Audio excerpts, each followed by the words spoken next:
اعوذ باللہ من الشیطان الرجیم بسم اللہ الرحمن الرحیم۔ السلام علیکم ورحمۃ اللہ وبرکاتہ۔ ویورز، الحمدللہ ہم نے سورہ انفال کے 4 رکوع لفظی اور با محاورہ ترجمے کے ساتھ پڑھ لیے ہیں۔ آج ہم انشاءاللہ رکوع نمبر 4 سے جو مشقی سوالات بک میں دیے ہوتے ہیں ان کو حل کریں گے اور دیکھیں گے کہ کس طریقے سے ان سوالات کو حل کیا جا سکتا ہے اور یہ پیپر میں کس طریقے سے آتے ہیں۔ تو چلیں شروع کرتے ہیں۔ بسم اللہ الرحمن الرحیم۔ سورہ انفال میں تقوی کے حوالے سے کیا انعامات بیان ہوئے ہیں، یا خدا سے ڈرنے والوں کو کیا انعام دیا جائے گا؟ 2 طرح سے سوال کیا گیا، سوال ایک ہی ہے۔ سوال کو سمجھ کے جواب دیا کریں تاکہ اچھے طریقے سے اس کے بارے میں آپ کلیئر کر سکیں اور آپ کو نمبر جو ہیں وہ اچھے مل سکیں۔ جواب ہے تقوی کے انعامات۔ مومنوں، اگر تم اللہ سے ڈرو گے تو وہ تمہارے لیے امر فارغ پیدا کر دے گا، یعنی تم کو ممتاز کر دے گا، تمہارے گناہ مٹا دے گا اور تمہیں بخش دے گا۔ بعض لوگوں کا کہنا ہے کہ یہ جو دوسرا اور تیسرا پوائنٹ ہے یہ ایک ہی ہے، یعنی اللہ تعالیٰ تمہارے گناہ بخش دے گا، گناہ مٹا دے گا تو اس سے مراد یہی ہے کہ تمہارے گناہ بخش دے گا، لیکن بعض لوگوں کا کہنا ہے کہ یہ اللہ تعالیٰ سے پوائنٹ ہے۔ اگلا سوال ہے وَإِذْ يَمْكُرُ بِكَ الَّذِينَ میں کس واقعے کی طرف اشارہ ہے؟ یا پھر کفار نے حضور صلی اللہ علیہ وسلم کی مخالفت میں کس قسم کی چالیں چلنے کا منصوبہ بنایا تھا؟ سوال کو اچھی طرح سے سمجھ کے ہم جواب دیتے ہیں۔ ہجرت مدینہ کے وقت جب کافر آپ صلی اللہ علیہ وسلم کے بارے میں چال چل رہے تھے کہ آپ صلی اللہ علیہ وسلم کو یہاں تو معاذ اللہ قید کر دیں، جان سے مار ڈالیں، یا پھر وطن سے نکال دیں، تو اس وقت اللہ نے بھی تدبیر فرمائی اور آپ صلی اللہ علیہ وسلم اللہ کے حکم سے مکہ سے مدینہ کی طرف ہجرت کر گئے۔ سوال نمبر 3 ہے کفار کے مطالبے کے باوجود اللہ نے ان پر عذاب نازل کیوں نہ کیا؟ جواب ہے کفار کے مطالبے کے باوجود اللہ نے ان پر عذاب اس لیے نازل نہ کیا کیونکہ اللہ ایسا نہ تھا کہ جب تک آپ صلی اللہ علیہ وسلم موجود ہیں ان کو عذاب دیتا، اور نہ ہی اللہ ایسا تھا کہ وہ بخشش مانگتے اور اللہ پھر بھی عذاب دیتا۔ سوال نمبر 4 ہے جی مندرجہ ذیل عبارات کا مفہوم بیان کیجیے، یعنی آیت کا کچھ حصہ جو ہے وہ سوال میں دیا ہوتا ہے اور کہا جاتا ہے اس کا مفہوم بیان کریں۔ تو سب سے پہلے ہم نے اس آیت کے حصے کا ترجمہ کرنا ہوتا ہے، انورٹڈ کوما کے اندر ترجمہ کریں گے اور اس کے بعد اس کا مفہوم بتائیں گے، یعنی یہ بتائیں گے کہ ہمیں اس آیت میں کیا تعلیم دی جا رہی ہے۔ تو آیت ہے وَمَا كَانَ اللَّهُ لِيُعَذِّبَهُمْ وَأَنْتَ فِيهِمْ وَمَا كَانَ اللَّهُ مُعَذِّبَهُمْ وَهُمْ يَسْتَغْفِرُونَ، اور اللہ ایسا نہ تھا کہ جب تک تم ان میں تھے ان کو عذاب دیتا، اور نہ ایسا تھا کہ وہ بخشش مانگے اور انہیں عذاب دے۔ تو اس کا مفہوم مفہوم کے لیے ہم دوبارہ دیکھتے ہیں سوال نمبر 3 کے جواب کو۔ جو ابھی ہم نے آیت پڑھی ہے اس کا مفہوم اسی جواب کے اندر موجود ہے۔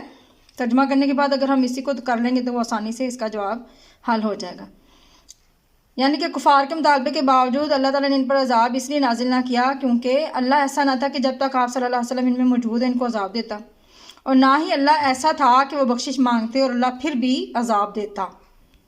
اب ہم اس آیت کا مفہوم کرتے ہیں۔ آیت ہے ان الذین کفروا ينفقون اموالهم لیصدوا عن سبیل اللہ فسینفقونها ثم تکون علیہم حسرۃ ثم یغلبون۔ سب سے پہلے ہم انورٹڈ کوما کے اندر ترجمہ کریں گے۔ جو لوگ کافر ہیں اپنا مال خرچ کرتے ہیں کہ لوگوں کو خدا کے راستے سے روکیں، سو ابھی اور خرچ کریں گے، مگر آخر وہ خرچ کرنا ان کے لیے موجب افسوس ہوگا اور وہ مغلوب ہو جائیں گے۔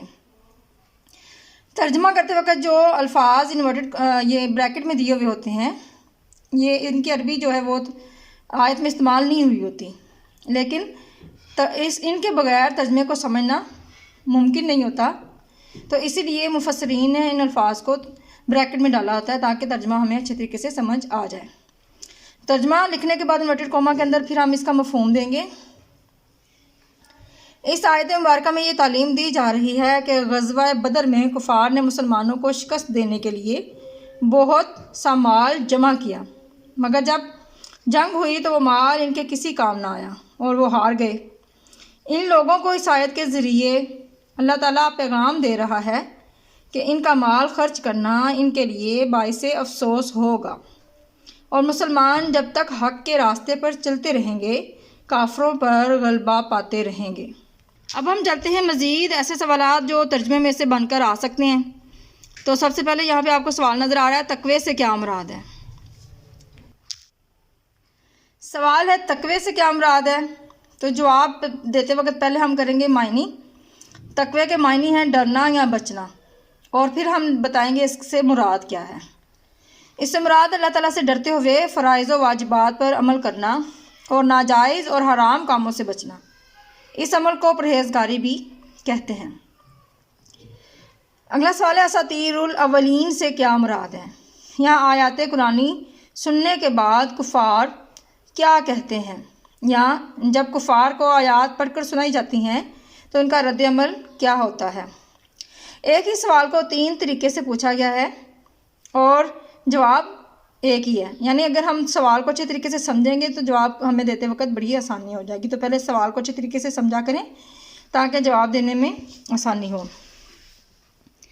جواب ہے قرآن پاک کی آیات جب کفار کے سامنے پڑھی جاتی ہیں تو وہ کہتے ہیں کہ یہ تو وہی پرانی کہانیاں ہیں، اگر ہم چاہیں تو ہم بھی ایسا کلام کہہ ڈالیں۔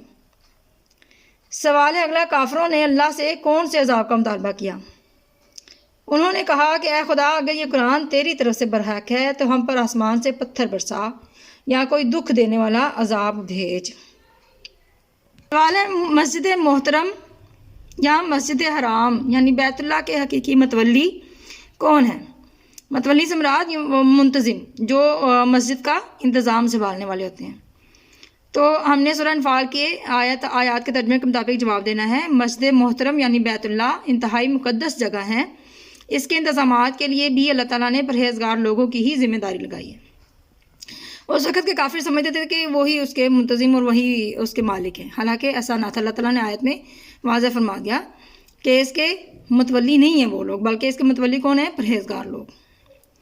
سوال ہے مکہ میں یا پھر خانہ کعبہ میں کفار کیسے نماز ادا کرتے تھے؟ خانہ کعبہ میں کافروں کی نماز کا مقصد اللہ کی عبادت نہیں تھا، بلکہ وہ مسلمانوں کی نمازیں خراب کرنا چاہتے تھے، جیسا کہ اللہ تعالیٰ نے فرمایا، اور ان لوگوں کی نماز خانہ کعبہ کے پاس سیٹیاں اور تالیاں بجانے کے سوا کچھ اور نہ تھیں۔ جب ہم جواب میں کسی آیت کا ترجمے کا حوالہ دیتے ہیں تو اس آیت کے ترجمے کو انورٹڈ کوما میں لکھا کریں تاکہ بات جو ہے وہ واضح ہو جائے۔ اگلا سوال ہے کافروں کو مسلمانوں کے خلاف مال خرچ کرنے پر اللہ تعالیٰ سے کیا ملے گا؟ کفار لوگوں کو اللہ کے راستے سے روکنے کے لیے کیا کرتے تھے؟ 2 طریقوں سے سوال کیا گیا ہے۔ جواب ہے کافر مسلمانوں کو اللہ کے راستے سے روکنے کے لیے مال خرچ کرتے ہیں، پھر اللہ فرماتا ہے کہ یہ اور مال خرچ کریں مگر انہیں اس کا فائدہ نہ ہوگا، بلکہ یہ خرچ کیے ہوئے مال پر افسوس کریں گے اور اللہ انہیں مغلوب کر دے گا، یعنی مسلمانوں کو فتح دے گا اور یہ مغلوب ہو جائیں گے۔ سوال آگے اس طرح سے بھی آ سکتا ہے، کوئی سا سوال کہ آیت میں سے کہیں سے تھوڑا سا عربی لکھی ہو تھوڑی سی اور کہا جائے کہ اس کا ترجمہ کریں، جیسے کہ یہاں پہ آپ کو نظر آ رہا ہے وَيُكَفِّرْ عَنْكُمْ سَيِّئَاتِكُمْ کا ترجمہ لکھیں، تو صرف ترجمہ لکھنا ہوگا، اور تم سے تمہارے گناہ مٹا دے گا۔ تو ناظرین یہ تھی آج کے ہمارے سوالات اور ان کے جوابات۔ اگر اسی طرح سے ہم لفظی اور بامعنی ترجمہ اچھے سے یاد کریں گے تو اس طرح کے سوال کو کہیں سے بھی آ جائیں ترجمے میں سے یا آیت میں سے تو ہم آسانی سے اس کو حل کر سکتے ہیں۔